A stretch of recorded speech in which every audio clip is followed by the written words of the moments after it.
Welcome back to another NBA video, man. Training camp just started. Yes, I've been watching the training camp, man. Seen the media day.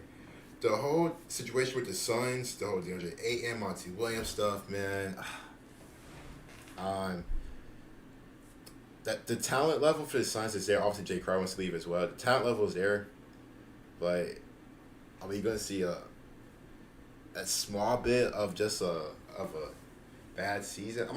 I'm not saying bad season, but I don't think they're gonna have the same season as last year just because of just the whole drama, especially with the owner and stuff like that. So I don't know what's going on over there. Obviously, Pelicans, Zion is officially back. Very excited to see Zion back. Obviously, the Knicks.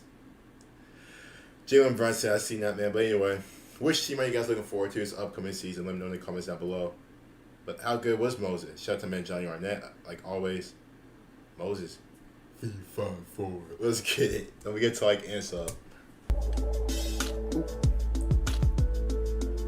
Every time I freaking see Kobe, man, it's still, golly, Muggsy. Oh, my David Wesley. That's cash money. Moses Eugene Malone, also known as the chairman of the boards, and for good reason. Moses was a dominant force offensively and an all-time great rebounder. Moses was so much better than many NBA fans realize, and there's a number of reasons for this that go beyond simply his production. If I had to pick the biggest reason, I would say it's his legacy's identity crisis. Throughout his career, Moses played for 9 different teams, which is extremely rare even for a role player. But the All-Star experience, St. Louis at the Braves, I think, I do, but I don't. I know Houston, Philly, Wizards. I didn't know he played for the Spurs. I do know the Hawks. I do know he played for the Hawks, but I didn't know he played for the Spurs. But I think most people know him for the Philly, Houston days. But for an all-time great player, it's almost completely unheard of. Just look at the amount of different jerseys and numbers that this guy wore. The thing is, when a player isn't associated with a specific franchise, it affects his legacy and means that he isn't often remembered as fondly because he can't be claimed by one fan base as their own. Regardless of the reason, Moses is still criminally underrated. But just how great was he exactly? And where does he rank among the greatest centers of all time? To answer that, let's take it back to the beginning of his career. The 6'10 Moses was drafted in the 3rd round of the 1974 ABA draft by the Utah Stars. He was selected relatively late and straight out of high school, which wasn't a very common occurrence. In fact, at the time, the New York Times even called him the first high schooler to go straight to the pros in modern basketball history. He immediately proved he was more than ready. As only a 19-year-old in his rookie season in the ABA, Moses averaged 18.8 points, 14.6 rebounds, and 1.5 blocks on 57% shooting. This was good enough to make him an ABA All-Star in only his first year. The Stars eventually lost in the semifinals to the Denver Nuggets in 6 games. Unfortunately, Moses would not be enough to save the Stars franchise from their massive debt. The Stars organization folded, and as a result, they sold Malone to the Spirits of St. Louis. But he wouldn't get very comfortable there either. After only playing half of his second season in the league, the ABA and NBA merged before the beginning of his 3rd season as a pro. The Spirits were not among the teams selected to join the NBA, meaning Malone would once again be available in a draft. This time, it was the NBA-ABA merger draft, where he was selected by the New Orleans Jazz, before he was swapped to the Portland Trail Blazers for a regular draft pick. Before the Blazers then experienced salary concerns and then traded him to the Buffalo Braves. I'm honestly starting to feel sorry for Moses just writing this script. Malone's 3rd season finally began with the Braves, but they were only playing him about 3 minutes a game, which had the young Malone extremely frustrated. As a result, after only 2 games with the Braves, they traded him to the Houston Rockets for 2 future first-round picks. Moses was barely into his 3rd season as a pro, and he had already been claimed by 6 different teams. The good news is that Malone would finally find a somewhat long-term home with the Rockets, and the frustrated and determined 21-year-old was ready to make all of the doubters look stupid, and he would do just that. He played 80 games for the Rockets at about 31 minutes a game, and he averaged 13.5 points, 13.4 rebounds, and 2.5 blocks on 48% shooting. They eventually lost in the conference finals, but this was just a taste of what the Rockets and Moses were capable of. The following season, he averaged 19.4 points, 15 rebounds and 1.3 blocks on 50% shooting. The only problem was that this year was cut short to just 59 games played when he got a stress fracture in his right foot, and his year was done. But when he would return healthy the following season, the prime of his monstrous career would begin.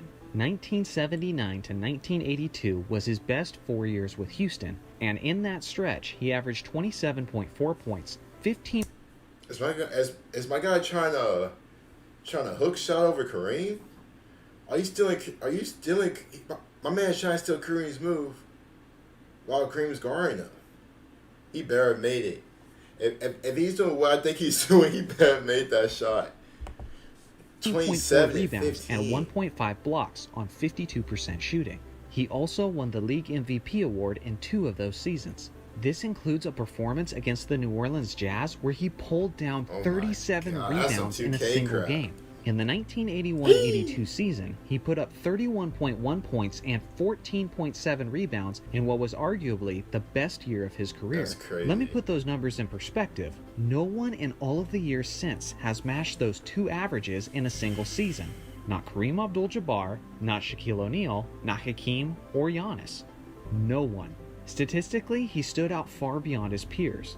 From 1979 to 1985, he won 6 rebounding titles in 7 years, including 5 straight. His 6 rebounding titles is the 3rd most in NBA history, behind only Dennis Rodman and Wilt Chamberlain, and his streak of 5 years is the 2nd longest streak ever behind only Rodman. The insane rebounding numbers he put up were not a product of his era either. In the modern NBA, teams are averaging around 45 rebounds a game. In Wilt Chamberlain's era, teams were averaging anywhere from 53 to 73 rebounds a game. Bro, a team getting 73 rebounds. Teams don't touch that at all. Teams do not touch that at all unless it's like multiple overtimes. That is ridiculous. You know what I mean? Just misses. He was shooting like 30% back then. And in Moses Malone's era, teams were averaging around 43 rebounds a game. It's like 42 Malone's to 50. era put him at a rebounding disadvantage, yet despite playing in the era with the fewest available rebounds in NBA history, Moses still put up video game numbers. Yeah. With all of this being said, when it came to elite teams, the Rockets were playing in one of the most top-heavy eras in basketball history. The closest they came to winning the championship with Moses leading the way was in the 1981 season, but they lost in the NBA Finals in 6 games to the Larry Bird-led Celtics. If Moses was going to win an NBA championship in that era, he was going to need an even more talented supporting cast. Enter the summer of 1982 free agency. After much negotiating, Moses Malone was heading east to the talented and powerful Philadelphia 76ers. Waiting for him there was the still lethal man known as Dr. J, Julius Erving. With players like Moses, the Doctor, Maurice Cheeks, Andrew Toney, and Bobby Jones, the 76ers were ready to take the NBA by storm, and that's exactly what they did. They steamrolled the league, finishing with a 65-17 record, and although many contributed, Moses was clearly the best player throughout, putting up averages of 24.5 points, 15.3 rebounds, and 2 blocks on 50.1% shooting. His year-long performance earned him his 3rd MVP award and his 2nd straight. Moses is still the only player in NBA history to win back-to-back MVP awards on 2 separate teams. That's ridiculous. That's ridiculous. That is absolutely ridiculous. Back-to-back MVPs on 2 different teams.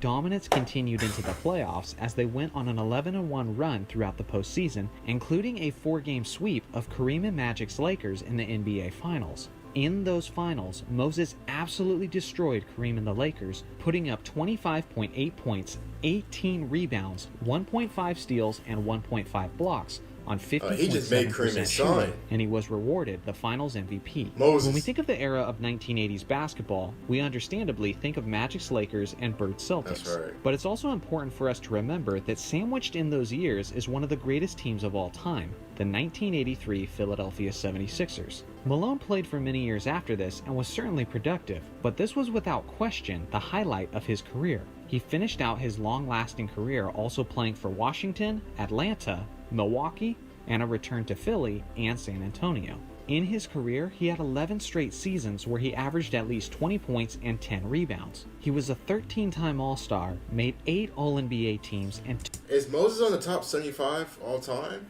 2 All-Defense teams. He's 9th on the NBA's all-time scoring list, and he's 5th on the all-time rebounds list. His game was made up of incredible stamina, and he played with hustle, heart, and strength. So just how great was Moses Malone really? Dog. Well, I'll put it this way. Many people compare the greatest centers of all time, and usually the names that people bring up are guys like Wilt Chamberlain, Kareem. Bill Russell, Rest in Shaquille peace. O'Neal, Kareem Abdul-Jabbar, and Hakeem Olajuwon.